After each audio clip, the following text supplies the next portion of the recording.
Hi, I'm Ethan and I am an experimental physicist. I decided to become a physicist when I was 21 years old. When I was 20 years old, I had quit school and I was trying to become a rock star.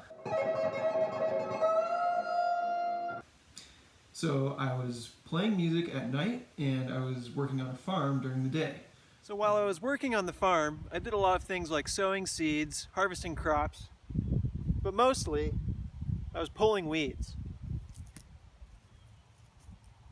And while I was pulling weeds, I had a lot of time to myself to think. And ask myself questions like, what is all this stuff? What's really going on? What do we know about how the universe works? And ultimately, these types of questions led me to go back to school to study physics.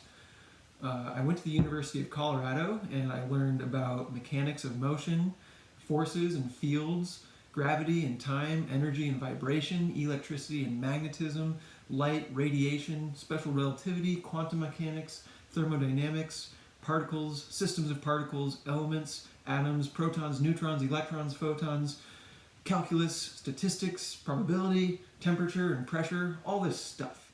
I learned about how all this stuff boils down to just a few physical laws and fundamental equations that have been determined over hundreds of years of experimentation and theory.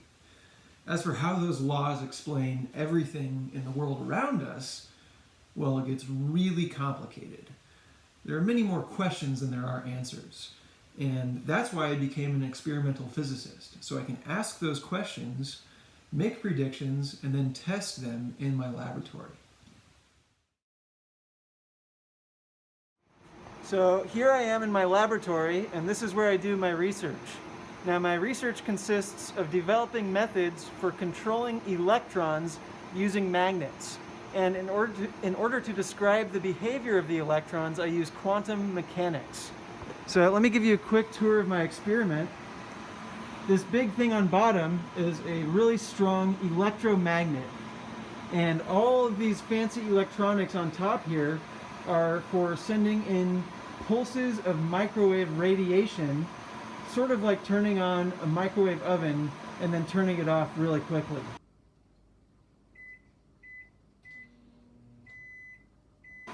And the electrons that I control are sort of frozen in a crystal like one of these. So one of these crystals is inside of that copper thing in the middle of the magnet, and all of these electronics are applying pulses of microwave radiation to those electrons. I'm going to give you a quick demonstration of what I mean by that.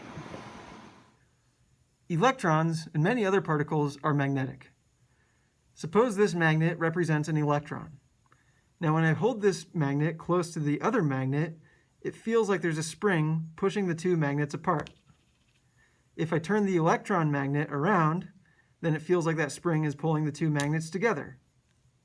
In quantum mechanics, we identify this configuration as the high energy state, and this configuration as the low energy state. We can cause the electron to transition from the high energy state to the low energy state by sending in a pulse of microwave radiation. Bzzz.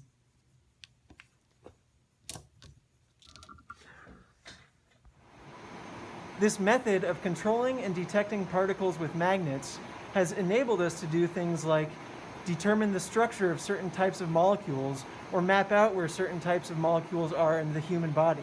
And those are just two examples. So I hope you're as excited about this technology as I am, and I look forward to talking with you and answering your questions about it soon.